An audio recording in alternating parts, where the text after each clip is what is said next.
This is the drain plug out of the cases that I bought. Yeah, I'm gonna have to thoroughly clean those cases out. Oil jackets, everything. I don't want one chunk of nothing in this new motor. Shifting forks are usually bad, bent. This is the reverse one. As you can see, it's not even worn, hardly at all. There's the other set. They're fine. Not really worn either. A little bit right there. And then there's this last one. And it looks fine. Here's one of the clutch discs. It doesn't look bad. All the grooves are still there. They're not completely worn down. But if you look at these plates, there's supposed to be little dimples on them. And these got hot. You can see where they was changing color. They got real hot.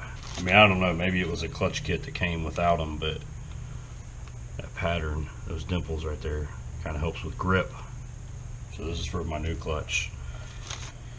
I gotta get this oil pump off here. You can see every screw is like stripped almost. I got an impact screwdriver. It's gonna be here tomorrow. Get those out because I need that oil pump. It's like $100 for a used oil pump because they don't make them anymore. So I'm not paying $100 for a used pump. This one's still fine. When it had oil in it, I rotated it and it pumped oil up through the jug into the head. So it still works. I just need to make sure there's no metal shavings in it or RTV, because I think the case got split and somebody put it back together with RTV black, and you're supposed to use some kind of case sealant, not black RTV. Got my skid plate off. Now, issue with this skid plate. This hole right here, as you can see, it's kind of oblong. I tried to cut it out with a jigsaw and a metal blade, but this aluminum just tears blades up. There was a hole here already, smaller than this, and the drain plug was right there, but the drain plug wouldn't fit through that hole. How stupid is that? I'm going to make it to where I can change the oil without taking this plate off. I had to change the oil, I had to take this plate off. It sucked. It's Rust-Oleum. It's an enamel. Painted my bars. Oh yeah, and down here there's a bolt that goes through this sleeve nut head. Well, it's supposed to be a bolt head like this, and there's a nut over here. It's like a nylon locking nut, or put Loctite on it. Down here is an Allen head, and the threads over here aren't deep enough. So I got to get a new bolt for that. I got 3 things in the mail today. An impact screwdriver, which I needed to get the oil pump screws out. As you can see, strip hit it with that impact screwdriver a few times, it come right out. $22, well worth it. I got a new drain plug, $12. And then I got this. Blind bearing puller kit. Stick it in the bearing, tighten it up, and that spreads that collet out. Grabs the race of the bearing, make sure it's tight, heat it up, smack it with a slide hammer. I've already used this thing just so I didn't look like an idiot trying to say this is how you use it. Find the right size. Right there. You need a 16 mil wrench and a 10 mil wrench.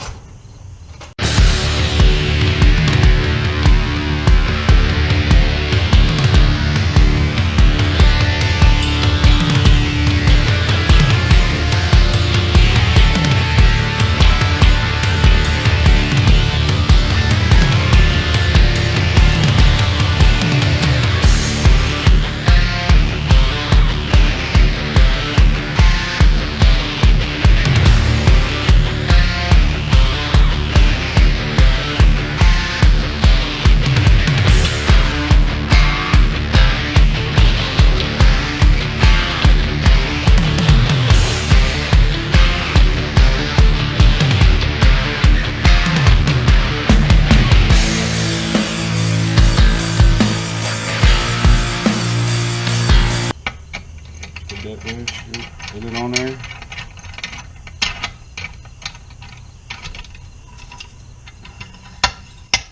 Down to it here. Boom.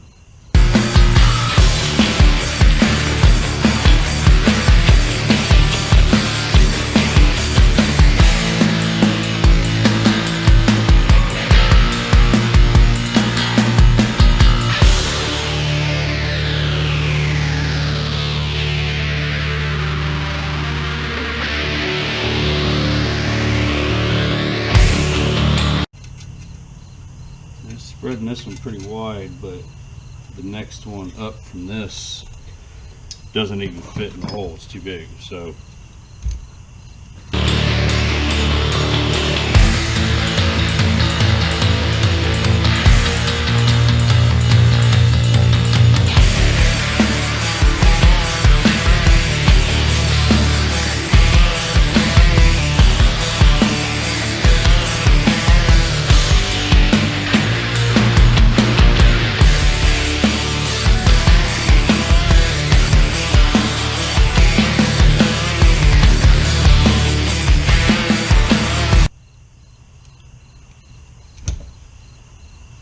two for two.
Boom. 3 for 3, one pull. I looked at it. It said this was taken off of a running motor or a running quad. Well, this is the running part of the quad. So if this is off of it, how is it running? I don't know. All this metal stuff in here, it ate itself up. All the seals were just junk. I got the seals coming. They'll be here next week. Get some assembly lube. Get this all cleaned out. I gotta get some good degreaser. I got some cleaning wheels for the grinder. There's purple, blue, and green. But definitely gotta clean all these oil jackets out. There's an oil jacket there that runs up to here. And then there's one here that runs down through there, down into here. This is the reverse gear. So as you see, the reverse gear has got a hole in it and a notch, so you know how to put it in on the other side. The left side case is where this goes. Oil goes through there, lubricates everything. This is where the oil pump pumps to. It pumps into here, goes into the other side of the case, right here. And then it goes down and it hits the oil jackets on this side, right here. So it's not complicated, but it's kind of complicated. I don't know how else to describe it. Got gummed up with RTV, and that's what parked mine up. So I'll make sure all this is cleaned out. This blind bearing puller kit, it's got 1, 2, 3, 4, 5, 6, 7, 8, 9, 10 collet sizes. It's got 2 different tools. It's got a slide hammer, and it's got this. And that was 65 bucks, marked down for like 130. Well worth it, because now I can take out my own bearings, and that's still hot. Make sure you take that all the way out so it's not seated in there, so it doesn't make it stay like that. And there you go. That's how you use a blind bearing puller. First time I ever used one. I'll probably have to do my brother's quad because he never done this. So use Yamabond or some kind of case bond. Get the bearings in. Put the bearings in, everything goes smooth with that, and I'm gonna order the crank and get the whole bottom end put back together, and then I'll order the whole top end and hopefully have it going and right before it's too cold or snow or, you know, whatever. So